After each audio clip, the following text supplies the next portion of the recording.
देख रहे हैं न्यूज बीट पारस जहांजेब के साथ। मुस्लिम लीग नून का ऐलान जंग, पीडीएम का जारहाना अंदाज, हुकूमत के वार, महंगाई और गवर्नेंस, ये हैं वो बीट्स जिन पे बात करेंगे आज न्यूज बीट में।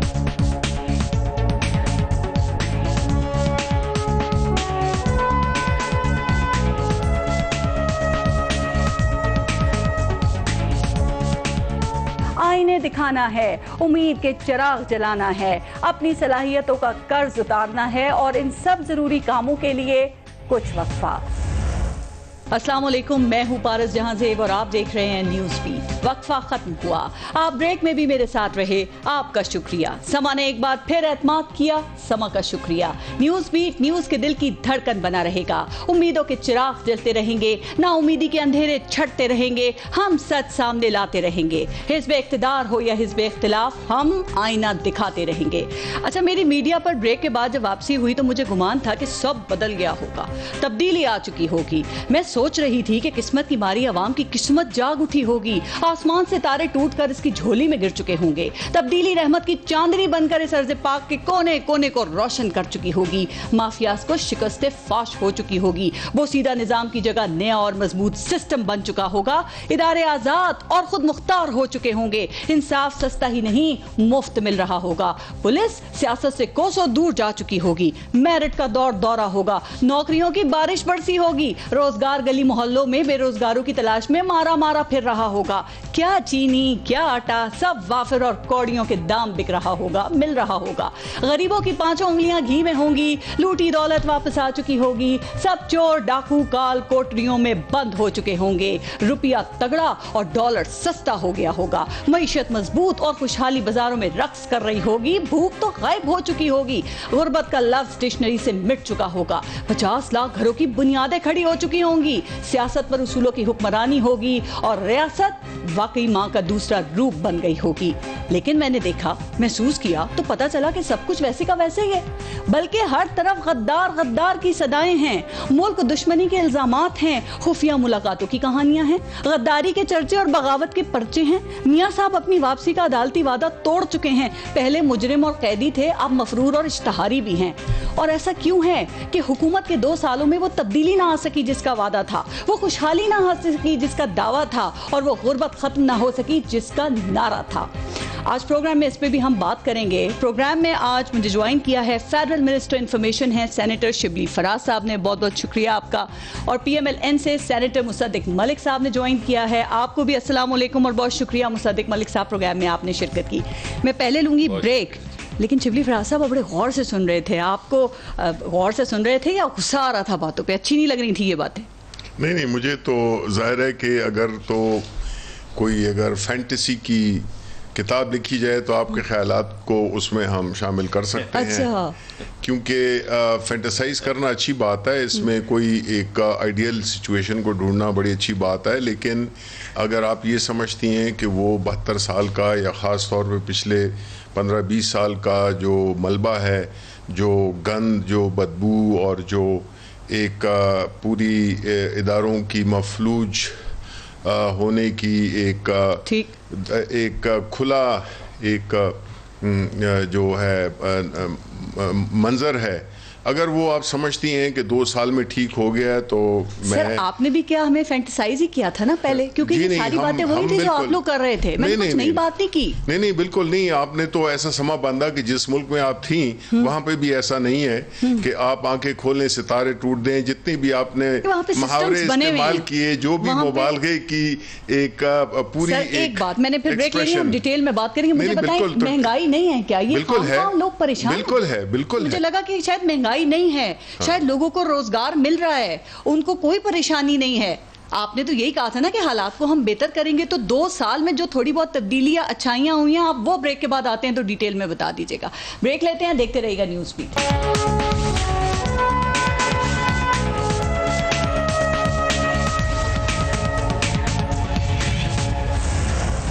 अच्छा शिबली फराज साहब, अपोजिशन इस वक्त पूरी तरह तैयार है, गेयरअप हो रही है, जलसों जुलूसों एहतजाजों का सैलाब आ रहा है। पहले ये बता दें कि आप लोग कोई परेशानी, कोई डर, कोई खौफ तो नहीं है गवर्नमेंट को इससे? देखें, उससे पहले मैं आपने जो इब्तिदाइया दिया, मैं उस पर एक दो कमेंट करना चाहूँगा भी बात जी, क्योंकि देखें जिन बातों का जिक्र आपने किया वो इसमें कोई शक नहीं है कि एक इंसान जो कि तस्वुराती दुनिया में हो या एक बहुत ही आइडियलिस्ट हो, वो तो ये बातें सोच सकता है, और लेकिन वो मैं नहीं हूँ। नहीं, जिसका तासुर आपने दिया कि आप जब बाहर से आई तो आपको लगा ये वो, वैसे भी जब आप जब बाहर से आती हैं, जब आप बाहर से आते हैं, नहीं, बिकॉज आप रियलिटी से इन टच नहीं रही। आप 2 साल सो रही थी, मुझे पता था सोना की बात नहीं है, मेरे कान भी खुले थे, मेरी आंखें भी खुली नहीं, कान और आंखें खुली नहीं है, ये तो जब तक समझ भी आ रही थी। नहीं, दूर से तो नवाज शरीफ भी बैठे हैं, गरीबों का ख्याल कर रहे हैं ना। असल चीज तो है जब आप यहाँ पे आते हैं, उस मुल्क में, उस धरती पे जहाँ के आप हैं, वो मुल्क जिसने के आपको ये मौके पहुंचे हैं, अगर आप वो मुल्क जिसने कि आपको इस हद तक पहुंचाया है कि आप बाहर भी जाएं तब भी आपको माशाल्लाह आपको इसीलिए उस मुल्क के बगैर नहीं रह सके, वापस आ गए हम, इसीलिए है ना, बिकॉज ये आपकी धरती है, ठीक है ना, जैसी भी है ये आपकी धरती है, इसी को हमने संवारना है, लेकिन वो संवारने के लिए नहीं, ये कहना बिल्कुल गलत होगा और मेरा ख्याल है भेजा होगा कि आप जब करें कि आप नहीं कर रहे हैं। ठीक, आपने 2 साल में किया क्या है, बनाया क्या है? आपने एक ऐसे 2 करप्ट हुकूमतों से, करप्ट पार्टी से, पॉलिटिकल पार्टीज को आपने डिसलॉज किया, इनसे जान छुड़ा दी, आपको हमने वोट दे दिया, आपने जान छुड़ा दी ना, तो ठीक है, आपकी जिम्मेदारी खत्म नहीं हुई है, आपकी जिम्मेदारी खत्म नहीं है। 5 साल इन्हीं को कहते रहना है सर। देखिए, 5 साल इनको नहीं कहते रहना, हम आपको यही बता रहे हैं कि जो चीजें हम कर रहे हैं, हमने जो इकोनॉमी जो हमें दी गई थी, आप इसको क्यों फॉर ग्रांटेड ले रही हैं, क्यों आप समझ रही हैं कि ये आपका एक बुनियादी हक है? इन करप्ट लोगों के दौर में 5.8% था जीडीपी। देखें, ये आप 5 साल के बाद जब हमसे पूछेंगे ना, 5 साल की बात कर रहे हैं ना, उसके दौरान में क्या हुआ था, आप मुझे ये बताएं कि जब 5 साल हमारे गुजर जाएंगे तो आप 5.3 को भूल जाएंगे।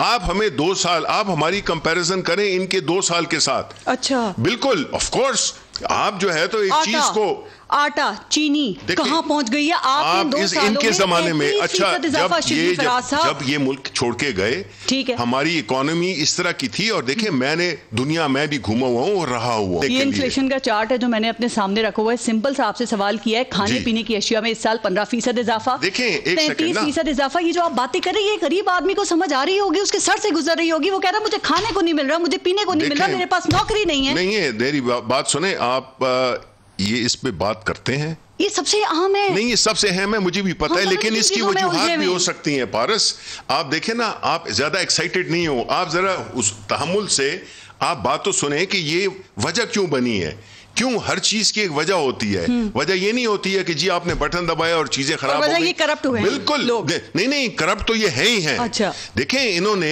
हर चीज को, हर इंस्टीट्यूशन को तबाह बर्बाद करके छोड़ दिया है। आप समझते हैं कि मेरे नजदीक ये तो ठीक है कि जो आप भी और मैं भी, आप तो खैर मुझसे ज्यादा अमीर वो हैं, मैं ये कह रहा हूँ कि देखें, ये महंगाई, स्टेटमेंट दिया आपने, देखें महंगाई जो है, महंगाई ये तो एक ऐसी चीज है जो कि इनडिस्क्रिमिनेट है, हर एक के लिए है, खास तौर पे उन लोगों के लिए। ये भी सच है। देखिए ना, मैं आपको बताता हूँ, गुर्बत बढ़ रही है इससे, ये भी सच है। वर्ल्ड बैंक कह रहा है कि मजीद गुर्बत में इजाफा होता चलेगा। सर, मैं फिर चुप बैठ जाता हूँ। सर, मैं अभी सर्वेज और रिपोर्ट की बात कर रही हूँ, वो कह रहे हैं वर्ल्ड बैंक कह रहा है कि मजीद गुर्बत बढ़ेगी।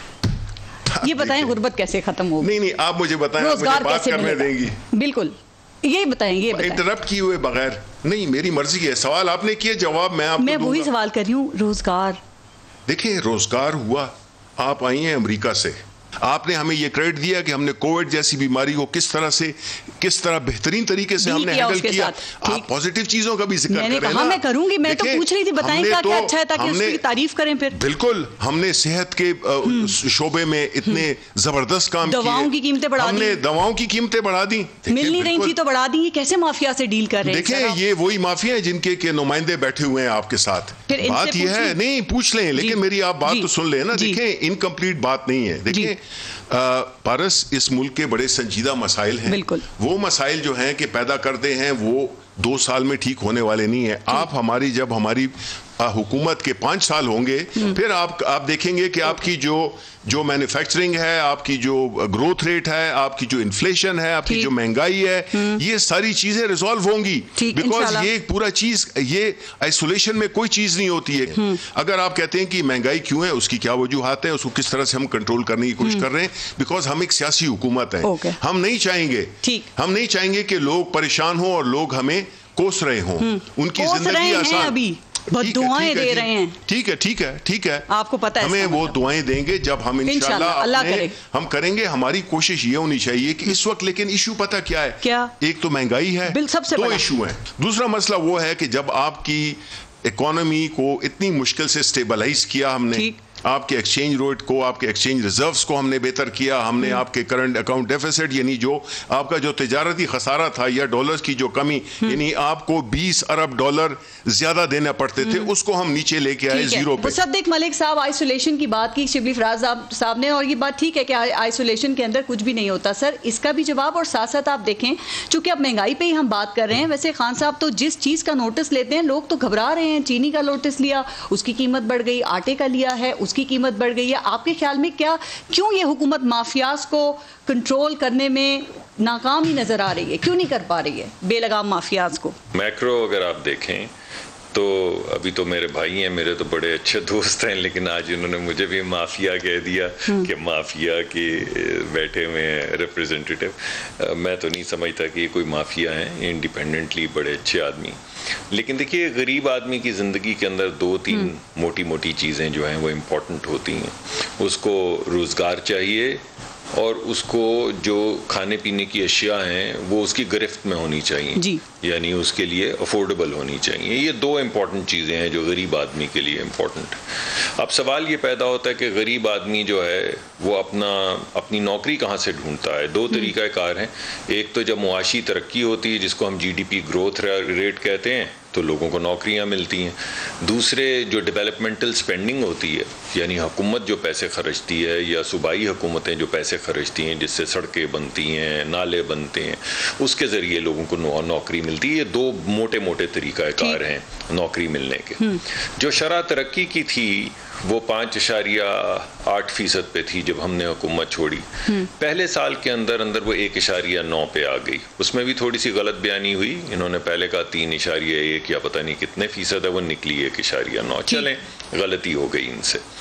दूसरे साल कोरोना वायरस से पहले 1.9% थी, और फिर इनके आदादो शुमार के मुताबिक मनफी 0.4% थी, और अब जो आदादो शुमार सामने आ रहे हैं साल के ख़त्म होने के बाद, उसमें तखमीना ये लगाया जा रहा है कि मनफी 1.5% थी। यानी समरी में क्या है कि लोगों को नौकरियां नहीं मिल रही। जो 10 लाख लोग हर साल में ज़रिया मुआश ढूंढने नौजवान आते हैं सड़कों पे, उनके लिए कोई नौकरी नहीं, वो दर बदर फिर रहे हैं। दूसरा तरीक़ाकार होता है सड़कें बनाने का, कारखाने लगाने का, बिजली के इंफ्रास्ट्रक्चर बनाने का, पोर्ट बनाने का। हमारे आखिरी जो बजट था वो 1 ट्रिलियन यानी 1,000 अरब रुपए का बजट था तरक्कियाती। इन्होंने पहले साल और दूसरे साल के अंदर 450 और 500 अरब के दरमियान में बजट बनाए और स्पेंडिंग की।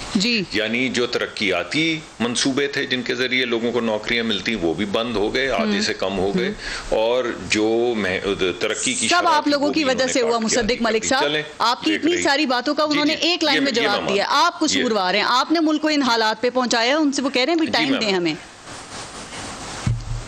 जी, ये मैं बात मानता हूँ। देखिए, बात सुरंगें बिछाई कि अगर ये हुकूमत वोट लेके, जी ये बात ठीक है, अगर ये हुकूमत वोट लेके आई होती तो वोट का बोझ होता, तो फिर कभी ये ना कह पाती कि हम जिम्मेदार नहीं हैं। हमने तो नहीं कहा कि हम जिम्मेदार हैं, हम पे इल्ज़ाम भी लगाते हैं तो हम कहते हैं अच्छा जी आप कहते हैं तो सही कहते होंगे। लेकिन जो हुकूमत 5 साल का मैंडेट लेकर आए, 50 का मैंडेट तो लेकर नहीं आई, उसमें से 2.5 साल गुजरने को हो जाएं और वो अभी भी ये कहती हो कि अगर बिजली दुगनी से ज़्यादा हो गई तो मैं जिम्मेदार नहीं हूँ, अगर गैस 300 गुना हो गई तो मैं उसका जिम्मेदार नहीं हूँ, अगर चीनी जो है वो 100 रुपए किलो हो गई है 50 रुपए से तो मैं जिम्मेदार नहीं हूं, अगर आटा 35 से 70-80 रुपए हो गया किलो तो मैं जिम्मेदार नहीं हूं, अगर टमाटर जो है वो 200 रुपए और मटर 300 रुपए किलो से ज्यादा हो गया तो मैं जिम्मेदार नहीं हूं। तो भाई आप किस चीज के जिम्मेदार हैं? पहले आपने 300% कीमत अदविया की बढ़ाई, दवाइयों की कीमत बढ़ाई, बुजुर्गों की जो होती हैं, आपने कहा हम जिम्मेदार नहीं। अब आपने 260% यानी 550 से ज्यादा फीसद आप दवाइयों की कीमत बढ़ा चुके हैं, आप अभी भी जिम्मेदार नहीं है। अगर किसी के माँ बाप या दादा दादी को डायलिसिस हो, यानी वो जो अगर आपके गुर्दे फेल हो जाएं तो आपको वो ट्रीटमेंट करवाना पड़ता है, हमारे जमाने में वो 3000 रुपए में सरकारी अस्पताल में होता था, अब 13 में भी नहीं होता। तो आप मुझे बताएं सर, जरा हिसाब करें। आप एक बंदा जो 40,000 रुपए कमाता है, एक मिनट दीजिए, सिर्फ 1 मिनट लूंगा, इससे भी कम, 1000 रुपया जी, 1000, एक बंदा जो 30 या 40,000 रुपए कमाता हो, वो खोली में भी अगर रहता हो ना, मेरी बात सुनिएगा, तो वो इस पिंडी में, लाहौर के गिरदो नवा में, कराची के गिरदो नवा में 12 से 15,000 रुपए किराया देता है। इन्होंने जो बिजली की कीमत कर दी है, लोगों के घरों में बिजली का बिल जो है वो 4 से 5,000 आ रहा है। गैस का बिल जो है 500 से 1000 के दरमियान। सर जरा कंफर्म ये कर दें, जब आप गए थे 2000, 3,000 वाले, आप जब गए थे तो उस वक्त बिजली का यूनिट कितने का था मुसद्दिक मलिक साहब? जी, इन्होंने तकरीबन 100% बढ़ा। आप जब गए थे तब कितना था? यानी जो भी कीमत थी ये दुगनी हो गई। सर आप मैं आपको बता रहा हूँ, मेरे पास एग्जैक्ट फिगर्स तो मैं आपको दे दूंगा। जब पता नहीं है तो फिर 100% मुझे बात तो कर लेने दो यार। ठीक, आज कितना है सर? आज कितना हो गया शफी फराज साहब? 14 रुपए कर लेने दें। और आज कितना है? 17 रुपए। सर इतना बोझ डाल दिया आपने गरीब आवाम के ऊपर, 84 पैसा और बढ़ा दिया है आपने उसके ऊपर। सर 10 अरब। मेरी बात तो खत्म नहीं हुई थी, आपने बात नहीं करने दी। ये क्या बात हुई? जी देखें, मैंने आपको जो मोटी मोटी चीजें गिनवाई हैं, बिजली, गैस, और अगर 1000-2000 का उनका ट्रांसपोर्टेशन का खर्चा हो, किराया हो 12 से 15, मैंने आपको 30,000 रुपए गिनवा दिए हैं। और एक वक्त का खाना नहीं उस बाप ने या माँ ने रखा अपने बच्चों की टेबल के ऊपर, कोई बीमार नहीं हुआ, किसी बुजुर्ग की दवा नहीं आई, कोई हंसी नहीं हुई, कोई खुशी नहीं हुई, किसी की शादी नहीं हुई, किसी की वफात नहीं हुई। आप बताइए, इन्होंने लोगों के हाथ काटे हैं, जिस तरह वो गुजारा कैसे करेंगे? आप ठीक कह रहे हैं। इन्होंने मुझे मुसद्दिक मलिक साहब, कितना दर्द है इस गरीब आवाम का आपके दिलों के अंदर। सर वो मुझे नजर आ रहा है, आप बिल्कुल ठीक कह रहे हैं, मैं इसके बारे में पूछती हूँ। लेकिन ये आप जो अभी पीडीएम आपने बनाई है सर, ये महंगाई इसका top of the list agenda नहीं होना चाहिए थी? महंगाई पे निकले ना सर, ताकि आवाम आपको सपोर्ट करे, आपको दूसरों के सहारों की जरूरत ना पड़े। जी, ये आपने बड़ी अच्छी बात की है। अगर आपने तीनों तकारीर आपने तो सुनी है, मुझे मालूम है आप सुनती हैं, लंबी तकरीरें जी, तो आप जरा जी नवाज शरीफ साहब की तीनों तकारीर सुन लें, और बीमार भी नहीं लगे वो नहीं चलाने की, तो जरा उनका जहां से वो शुरू, जी वो तो बिल्कुल आपको नहीं लगे, वो तो मेरे भाई से पूछें जिन्होंने इजाजत दी जाने की, सेहतमंद लगे माशाल्लाह, अल्लाह उन्हें जिंदगी दे। वजीर आजम जिन्होंने दिल पे, जी बड़ी मेहरबानी है, मगर जिससे मेरे वजीर आजम ने दिल पे हाथ रख के कहा था अपनी काबीना को कि मैं कसम खा के कहता हूं, मैंने चेक कर लिया, ये बीमार है, इनका जाना बहुत जरूरी, तो नहीं जाने देना। मलिक साहब दिल पे हाथ रख के एक दफा बता दें, कोई एक दफा खबर आई कि मियां नवाज शरीफ हॉस्पिटल गए हैं, क्या वो इवन फील्ड में बैठ के अपने दिल का इलाज करा रहे हैं? सर लंबी तकरीरें, लंबे खिताब कर रहे हैं, माशाल्लाह सेहतमंद लग रहे हैं सर, कोई उनकी हेल्थ बुलेटिन नहीं आ रहा। यहाँ पर थे 2-3 दफा अनाउंसमेंट होती थी ना, पता चलता था, कोई खबर नहीं है सर। वापस आ जाए ना, तो इनकलाबी भी हैं आप कहते हैं। देखिए ये सवाल आपको, जी देखिए मैं तो आपको दो बातें कहूँगा। पहली बात तो मैं ये कहूँगा कि जिस दिन ये अपनी वजीर सेहत को निकाल देंगे जिन्होंने बाकायदा तहवील में अपनी, क्योंकि आपको याद होगा नवाज शरीफ साहब को पहला दिल का दौरा पड़ा जेल में, और फिर उनको जब हस्पताल ले जाया गया तो हस्पताल को जेल डिक्लेयर किया गया।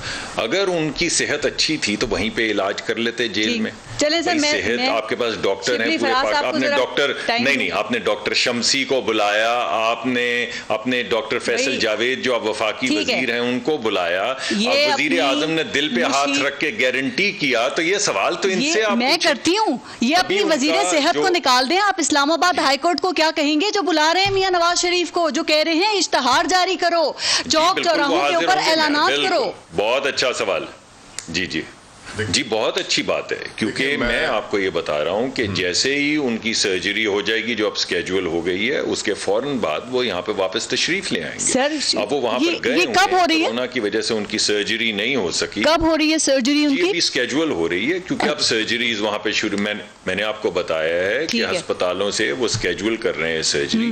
थोड़ी देर में आपको पता चल जाएगा। जरा आप इसका जवाब शिबली फराज साहब से मैं लेती हूँ। शिबली फराज साहब, मुसद्दिक मलिक साहब की पार्टी कह रही है कि सिर्फ चौक चौराहों पे ऐलानात ना करें मियां साहब के, इश्तहार जो का हुक्म दिया गया है हाई कोर्ट की जानिब से, वो कह रहे हैं कि आप गले में तो सबको ढोल भी डाल लें। आजम ने अगर गलत बयानी की है तो वो भी छोड़ें, अपना वो छोड़ दें जो मनसब है, और उसके बाद फिर हमसे सवाल पहले ये कहूँगा कि एक तो ये है कि पाकिस्तान मुस्लिम लीग नून जो है उसके ये मुसद्दिक मलिक एक बड़े पढ़े लिखे शख्स हैं, लेकिन जुबैर हो गए, वो पढ़े लिखे नहीं है। नहीं, मैं ये कह रहा हूँ कि पढ़े लिखे लोग हैं, लेकिन ये इनका वास्ता एक ऐसी पार्टी से पड़ गया है कि इन्होंने भी झूठ जिस एतमाद से बोलते हैं, जिस कॉन्फिडेंस के साथ बोलते हैं, जिस तरह के ये यार भेजा आपने तो झूठ आपने बोला है कि आदमी हैरान होता है कि ये कितना पढ़ा लिखा शख्स जिसको कि मैं सियासत की कुछ मजबूरियां होती हैं। नहीं, सियासत की मजबूरियों में नहीं, आप अपना नाम नहीं बदल सकते इस उम्र में। ये बताइए आपने झूठ बोल के भेजा था नवाज शरीफ। दूसरी बात ये है, कहते तो मैं भी मान लेता हूँ। देखें, पहली बात ये है कि किस फख्र से ये इल्जाम हम पे डाल रहे हैं कि जी हमने आपके साथ फ्रॉड किया था, आपने उसको पकड़ा नहीं और आप वो हमारे झांसे में आ गए, इसलिए अब आप जिम्मेदार हैं। देखें वही है, ये तो देखें झांसे में आ गए। ये वो जो नहीं है चौराहों में फकीर फिर रहे होते हैं, कभी लगड़े बन के, कभी क्या करके। यार बात करने दो, बात करने दो। आपने ऐसी ऐसी बीमारियां बताई थी, आज इमरान खान साहब कह रहे थे कि शीरी मजारी की आंखों में भी आंसू आ गए थे, हम सब परेशान थे। देखिए मेरी बात सुने, मेरी आपने एक बड़ा अच्छा इनसे सवाल पूछा। अच्छा, आई वुड लाइक डॉक्टर थे हमारे, तो डॉक्टर नहीं। अच्छा मुस्तदिक, now I would like to speak uninterrupted like I love. ठीक है, देखें बात ये है कि आपने एक बड़ा अच्छा सवाल इनसे पूछा कि जी बड़ा दर्द है इनके दिल में पाकिस्तान के गरीबों के लिए। इन्होंने गो के अपने जो इनका जो जलसा है, जो भी कर रहे हैं, वो जो एक अखट है वो सियासी बेरोजगारों का, उसका जो बुनियादी मकसद है वो लोग नहीं है, अवाम नहीं है। वो तो कहते हैं हम हक हुक्मरानी के लिए निकल रहे हैं। हक हुक्मरानी तो ये समझते हैं इनका एक बॉन, जिसका इसे कहते हैं ना वो, कि ये समझते हैं कि इनका ये अल्लाह ताला ने इनको ये दिया हुआ है कि हुक्मरानी सिर्फ आपने करनी है, चाहे आप इस मुल्क को लूट के ले जाएं। अगर ये हमदर्दी कर रहे हैं तो मेरा ये सवाल है, पुट मनी एज, जिस तरह अंग्रेजी में कहते हैं ना कि put money where your mouth is, ठीक है, कि आप पैसा डालें जिधर से आप बोल रहे हैं, ठीक है। अगर ये है तो ये जो सब जायदादें जो बनाई हुई हैं इन्होंने, वो मैंने और आपने तो पारस नहीं बनाई ना, मुसद्दिक मलिक ने बनाई है, कम अज कम मेरे इल्म में नहीं है मुसद्दिक, कम अज कम। लेकिन आप अगर जब उसको डिफेंड करते हैं तो इसका मतलब है कि आप उसका हिस्सा हैं, आप इस चीज को बुरा मानते ही नहीं है। एक चीज है, अगर आपको पाकिस्तान के अवाम से हमदर्दी है, आप समझते हैं कि इस मुल्क में और है, इस मुल्क को खोखला करके चले गए, लेकिन इनकी अगर आप जायदादें देखें, जिस सुकून से बैठे हुए हैं वो लंदन की पुरफजा हवाओं में, और वहां से इनकलाबी बनकर और ये तकारीर कर रहे हैं, दूसरे लोगों की माओं को कह रहे हैं कि अपने बच्चों को भेजो इन द हार्म्स वे, दूसरे के माओं की बच्चों को कह रहे हैं, जबकि अपने बच्चे अपने पास बिठाए हुए हैं, और जो तीसरी जो एक रह गई हैं वो भी चाहते हैं कि उनको भी वहां पे बाहर ले जाया जाए। छोटी सी बात, लेकिन ये मुल्क को लूट के खा गए ना, जी बिल्कुल, इन्होंने कंगाल कर दिया ना, ठीक है, ये करप्ट भी है ना, आप कहते हैं, आपने हम नहीं कहते, अदालतें कहती हैं, राइट, आपकी हुकूमत है। रिकवरीज बता दें अभी तक आपने कितनी की हैं? सारे बड़े नून लीग के और पीपल्स पार्टी के पकड़े भी गए, छोड़ भी दिया, कोई ड्राई क्लीनिंग हो रही थी। ये बात है, असल बात ये है जो आप कर रही हैं। क्यों नहीं हुआ ऐसा? अगेन व्हेन आई से कि जो हमारा जो पूरा इन्होंने जो अदालत एक जो जस्टिस सिस्टम है, नैब इन्होंने बनाया था एक आई वॉश अपने उसके लिए, पहले ये वैसे कर चुके थे एहतसाब रहमान की सूरत में पॉलिटिकल विक्टिमाइजेशन के लिए, इस दफा भी इन्होंने, और हमने तो नहीं लगाया था ना, जस्टिस जावेद इकबाल को हमने नहीं लगाया था, इन्होंने ही लगाया, केस भी इन्होंने एक दूसरे पे इन्होंने बनाए, बिल्कुल ठीक है। अब ऐसी सूरत हाल में जब आपके पास एक ऐसे, अब हुदैदिया पेपर मिल था, एक ओपन एंड शट केस है, इनसे 2 सवाल पूछे जा रहे हैं कि जी आपने ये जायदादें कैसी बनाई और पैसे बाहर कैसे ले गए। ये हमारा बुनियादी पूरी पाकिस्तानी अवाम की ये एक सिंपल सा सवाल है। रिकवरियां क्यों नहीं हुई? नहीं, रिकवरियां नहीं हुई इसलिए बिकॉज आपने यहाँ पे इन लोगों को बिठाया था जिन्होंने कि इंश्योर किया, ये यकीनी बनाया कि इस मुल्क में कोई इदारा काम न करे, चाहे वो सिक्योरिटी सेक्शन। देखिए हम हैं, सरकार है, देखिए मेरी बात सुनिए, इसमें कोई शक नहीं है। अगर ऐसा होता, अगर तो हम कोई एक ऐसी वो होते बादशाहत होती जिस तरह की इनके ज़माने में थी, जिसमें कि अपनी मर्जी से लोग उठा दें। आपका एक सिस्टम है, आप किसी को निकालते हैं, किसी को लाते हैं, ये चीज़ जो है मेरिट पे होती है। सबसे कम से बात करूं, डॉक्टर आसिम से बात कर लूं, 462 अरब रुपए की करप्शन का केस था, आप लोगों ने खा गए, ले गए, 462 रुपए भी रिकवर नहीं हो सके। इससे क्या हो सकता है? ये फैसला इमरान खान ने करना है। अगर इमरान खान का बस चलता जी, LNG का केस था शाहिद खाकान अब्बासी पे, कहाँ है, क्या हुआ उसका? चल रहे हैं केसेस, चल रहे हैं। आपको पता है आपके मुल्क में एक ऐसा निजाम है, बाहर आ जाते हैं जमानत पे, फिर वो कहते हैं आप उनको टाइट करने के लिए दोबारा हर वो बंदा, हर वो, देखिए मैं आपको एक बात कर दिया बगावत का आपने। देखिए आप मेरी बात सुने, हमने कोई मुकदमा बगावत का नहीं किया, ये इनका नैरेटिव है। नो, जिसने भी किया, आपने किया हो, मैंने किया हो, एक इंडिविजुअल उठ के करके कल FIR मैं मुसद्दिक मलिक पे कर देता हूं या आप पे कर देता हूं, आप मुझे रोक सकते हैं? सर, एक आम शहरी पे हो गई, मुझे बताएं, किसी का पर्स चोरी हो जाए, किसी के घर में कोई चोरी हो जाए, 6 महीने FIR नहीं कटती, पूछते नहीं है यहाँ पे, वो ऐसी उसकी जूतियां घिस जाती हैं उसके। नहीं, ये भी होता है, ये भी होता है। और यहाँ एक आम शहरी गया और पूरी नून लीग के खिलाफ FIR बगावत। देखिए यहाँ पे तो सिस्टम डिफरेंट ही है ना। ये अगर किसी ने किया, डिफरेंट ये है कि अगर आपका कोई रिश्तेदार अगर ऐसे छुए तो आपकी FIR क्या 10 FIR भी दर्ज हो जाएंगी। सर, इस लेवल पे FIR जो है ना, किस लेवल की, IG के लेवल की बात कर रही हैं आप? SHO काट सकता है। नहीं, किस लेवल पे? SHO ने काटी ना FIR। ओ SHO ही काटता है ना, और मैं और आप तो नहीं, लेकिन आप लेवल देखें ना, शाहिद खाकान अब्बासी का नाम है, पूरी 43 मुस्लिम लीग नून के लोग हैं, पूरी टॉप लीडरशिप है। ये क्या बात है? एक आम सा वर्कर है जो कि इनको गालियां देता है, बाजार में आप जाएं कि इन्होंने मुल्क को तबाह कर दिया। ये तो कोई बात नहीं कि जी आप ये कह रही हैं कि हस्बे मरातब होना चाहिए कि अगर नवाज शरीफ के खिलाफ कोई कंप्लेन करेगा तो वो कोई दूसरा प्राइम मिनिस्टर ही होगा। आम लोगों के साथ, आम लोगों के साथ FIR नहीं कटती किसी की। सर देखें, FIR कटती भी है, मैं ये नहीं कह रहा हूं, मैं ये मानता हूं कि FIR कईयों की नहीं कटती, मुश्किल है, लेकिन ये भी नहीं कह सकते कि इस मुल्क में FIR कटती नहीं है। वो कह रहे हैं आप कह दें ना, आप कह दें कि इस मुल्क में FIR किसी की नहीं कटती, इसलिए ये FIR चूंकि कटती होंगी, बड़ी मुश्किल से कटती हैं, लोग बेचारे इसमें परेशान ही रहते हैं इस हवाले से, लेकिन ये बड़ी जल्दी कट गई है आम शहरी की। नहीं, देखें, इसमें आप मुझे ना उलझाएं, बिकॉज ये काम नहीं है। आप असल मौजू पे आए। असल मौजू क्या है कि आप इनसे ये पूछें कि आपने ये असासे कैसे बनाए और ये आप पैसे कैसे लेके और इदारों को मफलूज किया, ये भी आप कहते हैं कैसे कर दिया? मफलूज किया, ठीक। आपको मालूम है कि इन्होंने हर जगह पे अपने हिटमैन बनाए जो कि इनको सहूलतकारी करें, इनकी जो करप्शन है जिसको ले जाने के लिए। अब शहबाज शरीफ है, उसकी तो आपके सामने है कि इन्होंने जिस तरह की मनी लॉन्ड्रिंग की है, जिसकी वजह से ये फैटिफ की मुखालिफत कर रहे थे, उसी वजह से ये जाती, ये बड़े अच्छे लोग हैं, ये अपने एक करप्ट लीडर को बचाने के लिए सारा कट हो रहा है। अभी आपने कहा कि FIR बगावत की कट गई, एक बात बता दें, गिरफ्तारियां कब हो रही हैं जिनके खिलाफ ये FIR कटी है?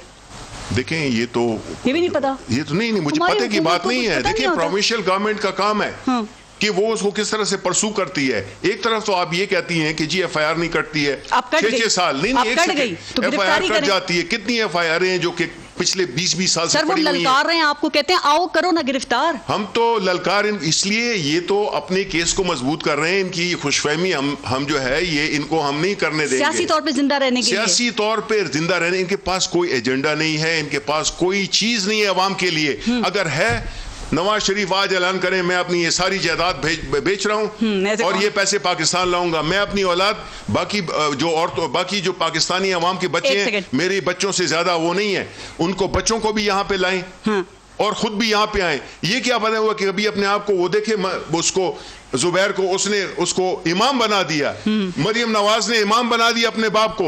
इमाम अगर मैं अपने अब्बा को बनाऊं तो कुछ सेंस भी बनता है। ये इन्होंने इमाम बना दिया, इसको फिर इमाम खुमैनी के साथ ये उसको जैसे आपके अब्बा आपके लिए, वैसे उनके अब्बा उनके लिए बनाने दे इमाम। अल्हम्दुलिल्लाह, मेरा अब्बा इस बात पे नहीं है मशहूर कि उसकी जायदाद क्या थी, उसने कितनी करप्शन की, जिसने जायदादें बाहर बनाई, मुझे तो इस बात पे फख्र है। ओके, मुसद्दिक मलिक साहब, एक सवाल का जवाब दे दें। सर, वो कह रहे हैं FIR हमें नहीं पता, हुकूमत लाताल्लुकी का इजहार कर रही है, सर तो छोड़े ना आप लोग फिर इस बात को, आप आगे बढ़े। फिर आप लोगों ने क्यों पकड़ लिया इस चीज को सर? ये इनकी वजाहत काफी नहीं है गवर्नमेंट की? पहली बात तो ये है कि नवाज शरीफ साहब अपने बच्चे ले आए तो बाकी लोग भी अपने बच्चे लीडरान ले आए, फिर उसमें क्या मसला है? जिसके बच्चे इंग्लिस्तान अमेरिका में हैं वो सारे अपने बच्चे ले आए। सही, तो पॉइंट स्कोरिंग होगी ना। ये तो कोई बात नहीं है कि आप इस तरह की गुफ्तगू फरमाएं। जी हाँ, ये तो बुरी बात है, ये तो कोई बात ही नहीं कि अपने बच्चे ले आए। फिर एक दूसरे पे पॉलिटिकल पॉइंट स्कोरिंग होगी ना, हम फैक्ट्स पे नहीं। इसकी मिसाल क्या है जी? आपने क्या मिसाल दी? मैं इसी वजह से कह रहा हूं, देखें you can do better than this. सुन ले यार, आप इमरान खान के बच्चों की बात कर रहे हैं ना, नहीं क्लैरिफाई होना चाहिए। इमरान खान के बच्चों की बात हो रही है यार। एक मिनट ठहरे यार, आराम से। अगर उसकी माँ पाकिस्तानी ओरिजिन की होती क्या हुआ? मरियम नवाज की भी तो वालिद की बात हो रही है। अरे भाई, मरियम नवाज की भी वालिद की बात हो रही है ना सर? मरियम नवाज की जो वालिद की बात हो रही है यार, जो भाई वहाँ पे बैठे हुए हैं, जो उन्होंने बैठाए हुए हैं, जो कि सारे कारोबार चला रहे हैं, उनको लेके आए ना। वो तो पाकिस्तान में पैदा हुए हैं, पाकिस्तानी माँ के बेटे हैं, पाकिस्तानी बाप के बेटे हैं, उनको लेके आए ना। ये मुसद्दिक मलिक साहब जायदादें बेच के आए इधर, मुल्क की उसकी बात हो रही है कि जी बड़ी गुर्बत हो गई है, बड़े लोग सफर में हैं। आप तो आराम से बैठे हैं, लंदन में बैठे हुए हैं, वहां से तकरीरें कर रहे हैं, बहाना बना के गए थे आपके जी आप बीमार हैं, आप मर रहे हैं। शिबली फराज साहब, मुझे याद आया लंदन में जहांगीर तरीन भी बैठे हुए हैं। जहांगीर तरीन से वो बैठा होगा, वो इलाज करा रहे हैं, वो भी लंदन में करा रहे हैं। हमारा क्या ताल्लुक? नहीं, वो कमीशन बनाए ना, तो आना नहीं, कमीशन इंक्वायरी नहीं, ये तो नहीं। कोई समन बुलाएं, बिल्कुल बुलाएं, बिल्कुल बुलाना चाहिए। कमीशन 3 दफा बुला चुका है, हमारी तरफ से, बीमार है वो भी इलाज करा रहे हैं। हमारी तरफ से जिसको भी बुलाना है, जिसको भी आना चाहिए, जिसने गलत काम किए कानून के सामने जो सबमिट नहीं करता अपने आप। आपकी गवर्नमेंट है ना, जहांगीर तरीन आ रहे हैं ना, उनका बेटा आ रहा है। देखें मेरी बात सुने, आप दो चीजों को कंपेयर कर रहे हैं, ठीक है? जहांगीर तरीन को अगर उस पर कोई चार्जेस साबित होते हैं, बिल्कुल आना चाहिए। इंक्वायरी एक चीज है, इन पे तो इल्जाम साबित हो गए, जमानत पे निकले हैं, जमानत पे बैठे हुए हैं, जमानत के अंदर हैं, बीमार हैं, सर्जरी होगी, बीमार होते हैं। आप इसको मान लिया ना, आपने पाकिस्तान ने देख लिया कि वो कितने बीमार हैं। उन्होंने जो तकरीरें की हैं, जो उनकी वो थी, उसके लिए बीमार है। पाकिस्तान आके अदालत के सामने पेश होने के लिए नहीं है। वो ये देखिए, अदालत ने अगर उनके बारे में जो मतलब है, क्या कोई इज्जत भी होती है, पैसा सब कुछ नहीं होता, कोई चीज इज्जत भी होती है कि आपको अगर मफरूर करार दिया जाए, आपको अगर भगोड़ा करार दिया जाए, आप कानून से भागे हुए हैं, ठीक है, क्या आपका बनता है कि आप जाके तो जल से जलूस करते हैं? मुसद्दिक मलिक साहब, आपको कोई मसला नहीं हुआ कि आप लोगों के बच्चों को, किसी की माँ को, किसी की माँ मर जाए अस्पताल में बैठे हुए, आप यहाँ ठट्ठा लगाते रहें, आपको कोई फर्क नहीं पड़ता। लेकिन आपसे कोई ये ना पूछे कि आपके भी बच्चे तशरीफ ले आए। बड़ी इज्जत से मैं ये बात कर रहा हूं, मैंने किसी की मां का जिक्र नहीं किया, किसी को चोर नहीं कहा, किसी को रजील नहीं कहा। आपके मुंह में जो बात आती है आप करते चले जा रहे हैं। और आप समझते हैं कि सिर्फ आपके बच्चे सेक्रेड हैं, आपकी अम्मा सेक्रेड नहीं है, आपके अब्बा ही बहुत बड़े आदमी हैं, बाकी सब लोग फजूल हैं। जब आप किसी के बच्चों की बात करते हैं तो फिर अपने बच्चों के मुतालिक बात सुनने का हौसला पैदा करें, फजूल बातें, हौसला पैदा करें थोड़ा सा, वरना लोगों के बच्चों की बातें मत करें। फजूल बातें कर रहे हैं आप फजूल बातें कर रहे हैं जनाब, जो है तो बात को समझ नहीं रहे बने। थोड़ा सा आप कह रहा हूं, थोड़ा सा आप हौसला करें, थोड़ा सा हौसला। ये सारी जिंदगी आपकी वजारत नहीं रहेगी। आपके बच्चे हैं तो हमारे भी बच्चे हैं, आप हमारे बच्चों की बात करेंगे, फिर हम आपके बच्चों की बात करेंगे। यानी हम आपके बच्चों की बात नहीं कर रहे, बात करेंगे हम आपकी बात की बात आप मेरा ख्याल है अपना बैलेंस लूज कर चुके हैं। आपके बच्चों की बात नहीं कर रहा हूं। मुसद्दिक अपना बैलेंस लूज कर चुके हैं, अपना बड़ी देर से साथ बात करना बिल्कुल फजूल है। मुझे पता था नहीं आदमी बने, मुसद्दिक बंदा ऑफ स्क्रीन बड़ा अच्छा है, लेकिन बिल्कुल जाए यार, तवाज़ुन आप खो देते हैं, अपना हौसला करें, थोड़ा सा तवाज़ुन खो देते हैं आप। आप किसी के साथ पहला प्रोग्राम है, प्लीज उसमें इस तरह ना करें। आप दोनों बड़े मदद चाहिए सर, आप दोनों बड़े रिस्पेक्टेबल हैं, प्लीज इस तरह ना करें। अपने हम फैक्ट्स पे बात करते हैं ना, पर्सनल ना हो, पर्सनल ना हो। पर्सनल कौन हुआ? आप लोगों के बच्चों, माओ, बेटियों के ऊपर मैंने क्या कहा? मैंने ये कहा कि पाकिस्तानी माँ है, पाकिस्तानी बाप। अच्छा सर, इस पॉइंट को सर, इस बेस पॉइंट को खत्म कर देते हैं। लगा कि मैंने कहा है कि मेरे वाले जो हैं, मुल्क के बड़े इश्यूज हैं अहम, जिन पे हमें बात करनी है। आप प्लीज इधर ही दोनों में तारीफें करते हैं, उनके शेयर पढ़ते हैं, और अभी इनको अपनी एक ऐसा सियासी लीडर जो कि यहाँ पे से मफरूर है, उसको लिए वो डिफेंड कर रहे हैं। मुसद्दिक मलिक साहब एक सेकंड प्लीज सर, एक मैं तो आपके बच्चों की भी यहाँ पे सर इमरान खान साहब इस पॉइंट को रहने दें।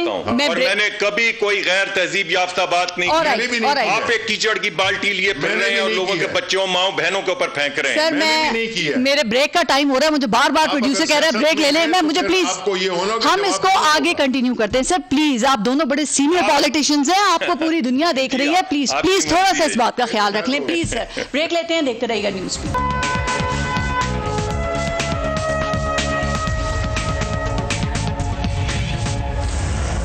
अच्छा मुसद्दिक मलिक साहब, एक बात बताएं सर, अब जरा आगे चलते हैं। सर मुस्लिम लीग नून ये कहती है कि हम जब एस्टेब्लिशमेंट से मुलाकातें करते हैं, हम बैकडोर राब्ते करते हैं, तो इसका मतलब ये है कि हम अपने मामलात को उनके साथ बेहतर कर रहे हैं, लेकिन हम पे NRO का हमें ताना दे दिया जाता है। तो जरा ये क्लियर कर दीजिएगा कि वो जो आपके मामलात बेहतर होने वाली बात है, क्या उसमें नाकामी हो गई है या अभी भी कोई राब्ते वगैरह जारी हैं आप लोगों के? किसी भी मामले के ऊपर जो जमहूरियत के अंदर तरीक़ाकार होते हैं, वो तमाम रास्ते हुकूमत ने मजदूद कर दिए हैं। जी, पार्लिमान में गुफ्तगू होती है, आप पार्लिमान के अंदर हाल देख चुकी हैं कि अगर हम इनसे इल्तिजा करते हैं, मसलन सेनेट के चेयरमैन, सेनेट के अंदर 2 वज़रा तशरीफ़ और उन्होंने हमें ये कहा कि आप पहले अली मोहम्मद साहब, ताकि बात क्लियर हो जाए, और उसके बाद ज़हीरुद्दीन बाबर अवान साहब, और दोनों ने आके हमें ये इल्तमास की कि आप बगैर बिल पढ़े इसको पास कर दें, ये मुल्की दिफा का तकाजा है, मुल्की सालमियत का तकाजा ये है कि आप बिल बगैर पढ़े पास कर दें। हम चेयरमैन सेनेट से इल्तमास करते रहे कि आप कमेटीज़ के अंदर ये बिल भेज दें ताकि हम इनको बिल्स को बेहतर कर सकें। उन्होंने कहा कि नहीं, आप इसी वक्त बिल के ऊपर वोट करें, और बिल अगर रिजेक्ट हो जाता है तो हम जॉइंट कमेटी के अंदर नैब के केसेस और वीडियोज और ये वो दिखा के आपके लोगों को तोड़ लेंगे, और हम बगैर पार्लिमानी मुशावरत के, यानी हमारी पार्टिसिपेशन के, मुल्की मुफाद में जो हम समझते हैं बेहतर है, हम बिल पास करवा लेंगे। इन तरीक़ाकार के ज़रिए जो पार्लिमानी तरीका है जिससे गुफ्तगू हो सकती है, वो तो मसदूद हो गया। दूसरा तरीक़ाकार होता है कि एग्जीक्यूटिव से डायरेक्ट लीडरशिप की बात हो। तो आप देख चुके हैं कि जब भी को वक्त आता है, मसलन कश्मीर में तकरीबन जंग का मरहला आ गया था, तो इमरान खान साहब ने ऑपोजिशन से बात करने से इनकार कर दिया और चीफ को कहा कि आप बात करें। अब भी एक बड़ा अहम मामला चल रहा था गिलगित बल्तिस्तान का, इमरान खान साहब ने दोबारा कहा कि मैं बात नहीं करूंगा, चीफ बात करें। अरे भाई, अगर इमरान खान साहब भी बात नहीं कर सकते, पार्लियामान के जरिए भी हम गरीब आदमी के लिए या आम आदमी के लिए बिल्स में नहीं कर सकते, तो हमारे पास तो सड़क के अलावा कोई। सर आपको पता है खान साहब ने आज भी ये कहा कि ये तरमीम, आप तरमीम की बात कर रहे हैं ना अभी जो आपने की है नैब के कवानीन में, खान साहब ने आज भी ये कहा है कि इसी के जरिए तो आप लोग NRO मांग रहे थे और उन्होंने कहा हम नहीं देंगे। मैं जब आपसे गुफ्तगू करूँ आप चोर चोर चोर और NRO करें, तो मेरे लिए तो यही बेहतर है कि मैं आपसे गुफ्तगू ना करूँ। ठीक, आप ये कह रहे हैं कि हम अगर बिल में पार्टिसिपेट जब करने आए और आप कहें कि चोर चोर चोर NRO, तो फिर आखिर में ये होगा कि हम कहेंगे अच्छा भाई आपकी मर्जी, आपके पास अगर नंबर्स हैं, इस वक्त आप मेजॉरिटी में हैं, जिस तरीक़ाकार से भी आप आए हैं तो आप बिल मंजूर करवा सकते हैं। तो फिर आप चाहते ही नहीं हैं, आप पार्लियामान को अपने रास्ते की रुकावट समझते हैं, इसीलिए अपोजिशन को समझते हैं कि वो मुल्की मुफाद में काम नहीं कर सकती, तो फिर तो पार्लियामान को बंद कर देना चाहिए। मलिक साहब, क्या इसीलिए आप इमरान खान से बात नहीं कर रहे, आप कहीं और बात कर रहे हैं? सर जी, मोहम्मद जुबैर साहब ने चीफ से मुलाकात की थी, उनके 30-35 साल पुराने उनसे ताल्लुकात हैं, और वो ऑन द रिकॉर्ड ये कह चुके हैं कि मैं अपनी दोस्ती की वजह से या जो सर दोस्ती की हेडलाइन बनती है की वजह से जाती हैसियत में जाती जो ताल्लुकात होते हैं उनकी हेडलाइन बनती है। सर तो मेरी बात की भी जी, मैं तो आपको यही कह रहा हूँ कि हेडलाइन तो आप बना रही हैं या आप बना रहे हैं या जो लोग उसके ऊपर तबसरा कर रहे हैं वो बना रहे हैं। सर हमारा मौकफ तो आपके सामने क्लियर है। जुबैर साहब जाती मुलाकात होती है, DG ISPR उसको क्लियर नहीं करते ना। DG ISPR को आपको जरूर बुला के पूछना चाहिए कि उन्होंने ये बात क्लियर की है तो क्यों की है और बात का क्या मकसद था, क्योंकि उसके नतीजे में ये हुआ है कि अगर कोई गुफ्तगू, अगर मैं आपसे मेरा कोई ताल्लुक हो, मेरे बहुत से दोस्त हैं जो एडमिनिस्ट्रेशन में हैं, जो आर्मी में हैं, जो पुलिस में हैं, जो सहाफ़ी हैं, मेरी उनसे मुलाकात होती है, अगर आप मेरी जाती मुलाकात को इस्तेमाल करेंगी तो मेरे पर एक मुसद्दिक मलिक साहब कि मैं फिर आपसे जाती मुलाकात ना करूं। शिबली फराज साहब, आपने सुना 2 दोस्त मिल रहे हैं पुराने, जाती मुलाकात है, आप लोगों ने सर खामखा का एक इशू बना लिया। सुबह भी आप कहते हैं NRO नहीं देंगे, शाम भी आप कहते हैं। क्या आर्मी चीफ ने आपको कुछ ऐसी बात कन्वे की है कि ये कोई NRO मांग रहे हैं या ये कोई रिलीफ मांग रहे हैं? इस सिलसिले में कोई मुलाकात हुई है? कहा है आपसे? नहीं जी, हमें तो नहीं कहा। मैं कैसे कह रहे हैं NRO मांग रहे हैं? ठीक, मैं बताता हूँ उसकी बैकग्राउंड बताता हूँ। पहली बात तो ये कि मुसद्दिक मलिक साहब सेनेटर भी हैं और इन्होंने चेयरमैन सेनेट के बारे में एक बात कही है जिसमें कि मेरा ख्याल है कि सेनेट चेयरमैन अपनी वजाहत देंगे कि जो इन्होंने बातें की हैं कि उन्होंने इस जब बिल पास हो रहा था उसमें ये की कि हमें वो जॉइंट सेशन पे करने की। मैं आपको बताऊं कि बात ये है कि जो NRO की बात करते हैं तो मैं उस कमेटी में बैठा हुआ था, मुसद्दिक मलिक नहीं थे, लेकिन ये अगर कहते हैं मैं उन सारे नाम बता देता हूं कि इनकी पार्टी के कौन कौन लोग बैठे हुए थे, पीपल्स पार्टी के कौन कौन लोग बैठे हुए थे। और इन्होंने जब फैटफ का बिल आया तो इन्होंने हमें एक अपना काउंटर की जी वो नैब का बिल किधर है, हमने कहा जी इस वक्त नैब की बात नहीं हो रही है, इस वक्त FATF. They all walked out, ये वॉकआउट कर गए। उन्होंने कहा जी उसके बगैर तो हम बात नहीं करेंगे, ये चले गए। ये आधे घंटे के लिए फिर इनको किसी ने मशवरा दिया होगा कि भाई ये ऐसे थोड़ी होता है कि आप करें। वो बहरहाल वो बिल भी हमने मंगवा लिया। इन्होंने 38 में से 34 में एक ऐसी शिकें जमा की थी जिसमें कि वो था NRO कि आप ये कर दो तो आप फिर जिधर ब्लैंक चेक में हम आपके लिए दस्तखत करके रहेंगे। ये सारे जो इन्होंने अभी ये बनाए हुए हैं ना, ये एक वो अपने आप को जो एक इनकलाबी बनाया हुआ है, अपने आप को जी इस मुल्क की गरीबों के लिए इनकी बड़ी हमदर्दी है, इस मुल्क के लिए, इस मुल्क की सालमियत के लिए बड़े, इस मुल्क की हर बीमारी का जो हल है वो वोट को इज्जत देने में है। वो यही तो बड़ी अच्छी बात है, तो वोट को इज्जत दें। ये तो नहीं है कि जहां से हारें वो गलत है और जहां से जीतें वो ठीक है। क्यों शहबाज शरीफ बने रहे हैं 2 साल लीडर ऑफ द ऑपोजिशन? क्यों मौलाना फजलुर रहमान के बेटे बैठे हुए हैं असेंबली में? चूंकि वो इलेक्ट नहीं हुए इसलिए गलत था इलेक्शन। चूंकि इनके जो इलेक्शन जो लोग हार गए थे इनको हुकूमत नहीं मिली, ये इनका कोई पैदाइशी हक है कि ये हर हुकूमत इनको मिलेगी? एक सेकंड मुसद्दिक मलिक साहब, थोड़ा सा टाइम रह गए चूंकि इस्तीफों की अब बात उस तरफ भी जा रही है। सर मुझे ये बताइए कि ख्वाजा आसिफ ने कहा कि अगर हमें मियां नवाज शरीफ कहते हैं तो जितने भी अरकान असेंबली नून लीग के वो सारे मुस्ताफी हो जाएंगे। तो ये क्या कोई सेनेट इलेक्शन को रुकवाने की आप लोगों की कोई नई हिकमत अमली है या ये भी जमहूरियत ही का कोई रास्ता है? सर ये आखिरी का वो एक तरीकाकार होगा, एक आखिरी ऑप्शन है जिसको इस्तेमाल किया जाएगा। मौलाना तो जिस वक्त ये असेंबलीज बनी थी उस वक्त भी कह रहे थे, गालिबन उनकी बात पे गौर करना चाहिए था, उस वक्त भी ये कह रहे थे कि इस वक्त वोट ना लें। ये एक इलेक्शन जो है एक खास किस्म का एक तरीकाकार से सिलेक्ट करके लोगों को लेकर आए हैं, तो इसको इज्जत ना बख्शें और असेंबलियों में ना बैठें। मेरे ख्याल में हमें गौर करना चाहिए। सर पीपल्स पार्टी मानेगी आपके ख्याल में? सोच रहे थे कि ये पूरा सिस्टम नहीं, सिर्फ पीपल्स पार्टी नहीं जी, हम भी ये सोच रहे थे उस वक्त कि प्रोसेस जो है वो डीरेल हो जाएगा। लेकिन इस वक्त आपने आज देख लिया जिस तरह की हाई हैंडेड गुफ्तगू हो रही है, जिस तरह के तरीकाकार हैं। आपने बिल का जिक्र किया, मैं आपको एक बिल बताता हूँ। अभी एक बिल पास किया है जॉइंट सेशन में जिसमें अगर आप मजिस्ट्रेट से इजाजत ले लें तो आप लोगों की बच्चियों की वीडियोस बना सकते हैं, लोगों की अपनी वीडियोस बना सकते हैं, उनके बच्चों की वीडियोस बना सकते हैं, उनके कंप्यूटर्स को हैक कर सकते हैं, उनके फोन्स में ब्रेक इन कर सकते हैं, उनके पीछे सीक्रेट एजेंट्स लगा सकते हैं, पुलिस अफसर लगा सकते हैं, उनके घर के अंदर दाखिल हो सकते हैं और चीजें उठा सकते हैं। जजेस के साथ और 180 दिन है आपके पास ये करने को, और अगर 180 दिन में आपकी तसल्ली ना हो तो फिर मैजिस्ट्रेट से दोबारा 180 जजेस की वीडियो आपने नहीं लिए थे? ये था वो बिल जिसको हम अपोज कर रहे थे। ये है वो बिल जो जॉइंट सेशन के अंदर अप्रूव हुआ है। मैं आपको दूसरा बिल भी बता सकता हूं जो इन्होंने अप्रूव किया है। मगर जब आप इस तरह के बिल अप्रूव करना चाहें और आप एक हाई हैंडेडनेस से हुकूमत चलाना चाहें, आप ऑर्डिनेंसेस के जरिए हुकूमत चलाना चाहें, आपको इस बात से गर्ज ना हो कि इन्फ्लेशन 4% से बढ़ के पिछले साल फूड इन्फ्लेशन 100 पे चली गई थी। जी ठीक है, ठीक है जी। ये फिर हमारे पास कोई रास्ता नहीं रहता सिवाय इसके कि हम सड़कों पे भी आएं और अगर जरूरत पड़े तो रेजिग्नेशन। सर वो रेजिग्नेशन की बात कर रहे हैं। एक आखिरी सवाल शिबली फराज साहब, अगर ये रिजाइन कर देते हैं तो आप देखें जो पंजाब असेंबली के तकरीबन कोई 150 से ज्यादा लोग गए, सिंध असेंबली वो खत्म, इलेक्टोरल कॉलेज तो टूट जाएगा, आप कैसे इलेक्शंस करवाएंगे सेनेट के सर पे? ये तो इनकी तो जो बुनियादी हिकमत अमली है वो यही है, ये मुल्क के इंटरेस्ट में नहीं है, ये अवाम के लिए बाहर नहीं निकल रहे, ये 2 चीजों के लिए निकल रहे हैं। एक अपने लीडर के पैसे बचाने के लिए उनकी जो वो छुपाई हुई है जो दौलत और जो इधर से लेके गए थे, और दूसरा जो है तो इलेक्शन ये नहीं, इनमें जोर ही नहीं है। अच्छा? ये देखें ये गिदड़ भपकियां हैं, ये असीफे दे मैं मान जाऊंगा, ये मजाक कर, ओहो ये वही वाली बात है ना कि आप पूरी 1 मिनट में आप छड़ी घुमाएंगे। अगर थोड़ा पहले दे दिए आप क्या करेंगे? इनकी पार्टी ऑलरेडी आपस में टूटी हुई है। आप इनसे ये पूछ लें कि आपकी पार्टी वो जो नवाज शरीफ ने जो तकरीर की है उसमें आप जो इनके MNAs हैं उनसे पूछें कि वो उसको एंडोर्स करते हैं कि नहीं, वो तो इनको गालियां दे रहे हैं। मुसद्दिक मलिक साहब, मियां साहब का जो नैरेटिव है आप उनके साथ खड़े हैं, उनको सपोर्ट करते हैं? जी 100%। सर लेकिन गैलप सर्वे कह रहा है कि 39% पाकिस्तानी कह रहे हैं कि मियां साहब के वो जो नैरेटिव उन्होंने दिया है वो उसके खिलाफ हैं।